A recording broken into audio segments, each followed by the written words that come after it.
tudo bem? Seja bem-vindo ou bem-vinda. Meu nome é Marcelo Moss. É mais um vídeo da nossa variedade de opções na parte de vinhos, do Clube de Oportunidades e também da oficina Biodinâmica. Neste vídeo, eu vou passar para você algumas informações a respeito das combinações entre vinhos e comidas. Porque essas são dúvidas muito comuns que as pessoas até perguntam, têm dificuldade em entender como é que a gente combina vinhos e comidas. Basicamente, o que você vai encontrar são algumas tradições, principalmente, algumas combinações mais comuns, porém, hoje, uma noção que se existe no mercado de vinhos, no mercado da gastronomia, é que o melhor vinho é aquele que você gosta. Não é necessariamente aquele vinho que tradicionalmente é usado para aquela comida em particular. Porém, para uma informação geral, o que a gente tem aí?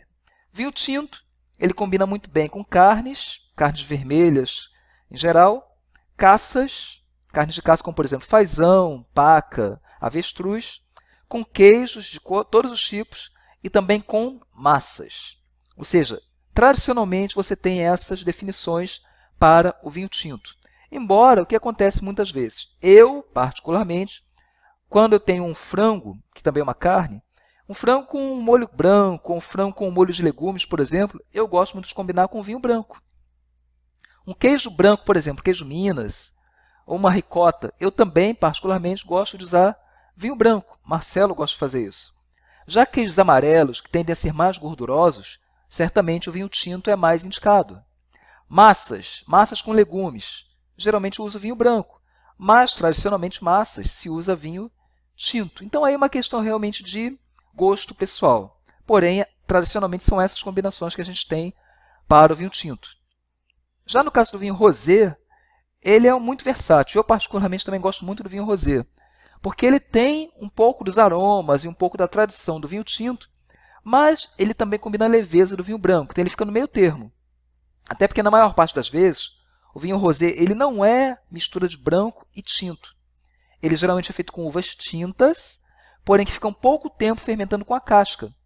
Então, ou seja, a uva é tinta, ela vai fermentar com a casca por um tempo e depois vão tirar essa casca. Então, a tonalidade do vinho vai ser rosé. E já o vinho tinto, ele fica fermentando com a casca o tempo todo. Então, aquela tonalidade escura das cascas vai para o vinho. Então, o vinho rosé ele tem essa vantagem, ele mescla as duas condições. Tanto a leveza do vinho branco, quanto os sabores, os aromas, a complexidade dos vinhos tintos. Porém, ele é muito bom porque no Brasil, que a gente tem grande parte do ano clima quente, ele acaba sendo ótimo, porque você tem os sabores do tinto, mesmo no verão. Essa é uma das características.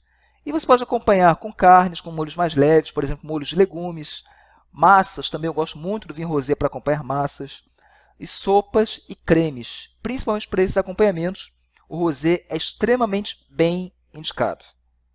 No caso do vinho branco, peixe e frutos do mar, para sopas também e para legumes. Na maior parte das vezes, você vai ter essas indicações para o vinho branco. Ao contrário do tinto, o branco não tem muita variação, não. Geralmente, para peixe e frutos do mar, a gente costuma usar realmente sempre o branco. Exceto bacalhau, que é um peixe mais complexo, muita gente gosta de acompanhar com vinho tinto. Até porque o bacalhau pede cremes mais fortes, mais encorpados, não é? Então, muitas pessoas preferem acompanhar bacalhau com vinho tinto. Mas, de modo geral, o restante, sopas e legumes, tende a ser o vinho realmente branco para acompanhar. Já os vinhos espumantes são aqueles que contêm gás, é um gás natural ou é um gás produzido artificialmente, acrescentado artificialmente ao líquido. Então, pode ser os espumantes, brie, que acompanha tudo, né? Vai desde os pratos principais até as sobremesas, desde os pratos salgados até pratos doces, é muito versátil nesse sentido. Tem o espumante demi-sec, que é o meio seco, que ele acompanha sobremesas, acompanha os doces e também os brindes. Se, por exemplo, você servir uma refeição inteira com vinhos, como por exemplo aqui a gente vê uma mesa montada, você tem aqui a taça de vinho branco, a taça de vinho tinto, a taça de água. Então, no final da refeição, para brindar, você pode servir um espumante demi-sec, meio seco, para brindar somente. Ou no evento também, por exemplo, um lançamento de um produto, ou um casamento, Na hora do brinde, você pode usar então espumante demi-sec, que ele tem um pouquinho mais doce, que as pessoas aqui no Brasil gostam bastante, desse docinho das bebidas. Então, ele também agrada a todas as pessoas nesse momento. Já o Brut é mais seco, é bem mais seco. Ele tem pouquíssima quantidade de açúcar. Então, isso as pessoas não gostam muito aqui no Brasil desse tipo de bebida. E o espumante doce, somente para sobremesas e doces. Então, o espumante doce, ou inclusive qualquer vinho doce, a gente jamais serve com pratos salgados. Então, aqui seja vinho tinto, seja vinho rosé, seja vinho branco, ou seja espumante, se for doce, somente para pratos doces. Somente para sobremesas e pratos doces. Ok? Vinho seco acompanha refeições salgadas, acompanha pratos salgados. Vinhos doces, somente pratos doces. Tem essa característica. O chamado vinho suave, que a gente encontra muito aqui no Brasil, nada mais é do que um vinho doce. Ok? Então, ou seja, não se usa vinho doce para acompanhar pratos salgados. Essa é uma das condições. Então, aqui a gente tem, mais uma vez, a mesa montada. Eu teria, então, aqui vinho branco, vinho tinto, a água, e para brindar, você pode servir um espumante, pode ser um espumante brut, pode ser um espumante demi-sec, pode ser um espumante doce também, que aí no final da refeição não há problema. Marcelo, qual o problema, então, de consumir vinho doce? É porque o vinho doce ele afeta o paladar. Quando você bebe vinho doce, você vai ter uma perda no seu paladar quando você está consumindo prato salgado. Então, por este motivo, é que para pratos salgados a gente usa vinho seco, porque ele compromete menos o seu paladar. Ao passo que o vinho doce ele vai comprometer sem sombras de dúvidas. Se você quiser saber, experimente. Faça esse teste para você ter uma noção de como é isso na prática. Beba vinho doce e coma um prato salgado. Você vai ver que seu paladar vai ser devidamente comprometido.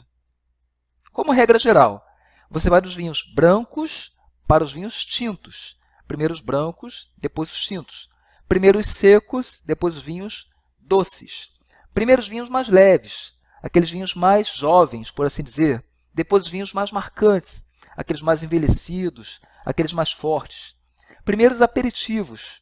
Por exemplo, no começo da refeição, um espumante para abrir o apetite. Depois os vinhos principais. O vinho do Porto, por exemplo, é geralmente no final da refeição, porque ele é um vinho marcante, é um vinho forte. Então, por isso, você tem essa regra geral na hora de servir os vinhos, na sua refeição, nas suas reuniões, para você não ter erro nesse processo. Então, é isso. É muito simples, não tem grandes dificuldades, mas a questão de você acompanhar a comida com o vinho é nesse sentido. Tem as regras tradicionais, porém, cada vez mais as pessoas deixam que as pessoas usem os vinhos que lhes agradam. Logicamente, a regra que ainda permanece básica e importante é de que pratos salgados, somente vinhos secos. Vinhos doces só acompanham sobremesas ou doces. Ou no final da refeição, se você quiser, também pode beber um vinho doce sem problema algum, porque a refeição já acabou, então isso não vai comprometer o seu paladar. No mais, vamos brindar a vida, vamos brindar a saúde e vamos brindar aos vinhos. O nosso vídeo encerra por aqui. Um grande abraço para você e até nosso próximo encontro. Saúde, mais uma vez.